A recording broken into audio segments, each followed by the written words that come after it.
Salut à toi, public, dans cette série de vidéos destinée aux polymères. Donc dans les polymères, il y a deux types de transformations, il y a la polyaddition et la polycondensation.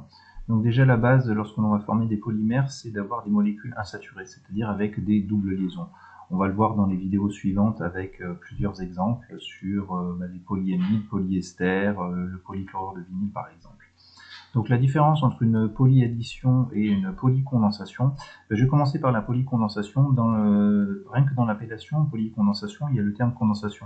Alors la condensation, je te rappelle, condensation liquide, c'est une transition de phase, c'est le passage de l'état gazeux à l'état liquide.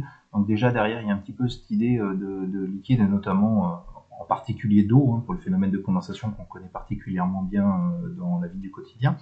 Cette polycondensation, elle va s'accompagner, lorsqu'il va y avoir la transformation chimique, de formation soit d'eau, soit de chlorure d'hydrogène, soit d'ammoniac, voilà, ou d'autres molécules.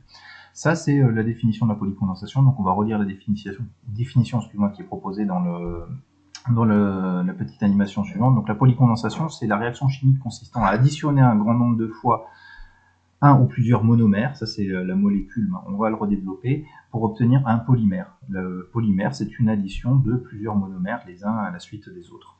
Dans les deux cas, le polymère possède un motif qui est répété n fois, c'est ce fameux motif qu'on va appeler le monomère. Dans le cadre de la polyaddition, cette polyaddition, elle va se faire avec des alcènes, par exemple. Les alcènes, dont je te parlais tout à l'heure de l'insaturation, il y a une double liaison covalente entre deux carbones.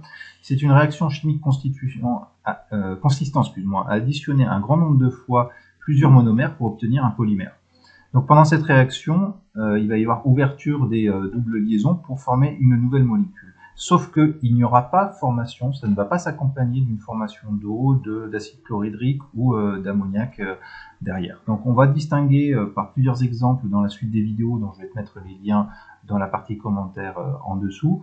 On va distinguer la polyaddition et la polycondensation sur des exemples un peu plus simples. Voilà, écoute, je te dis à tout à l'heure dans une prochaine vidéo.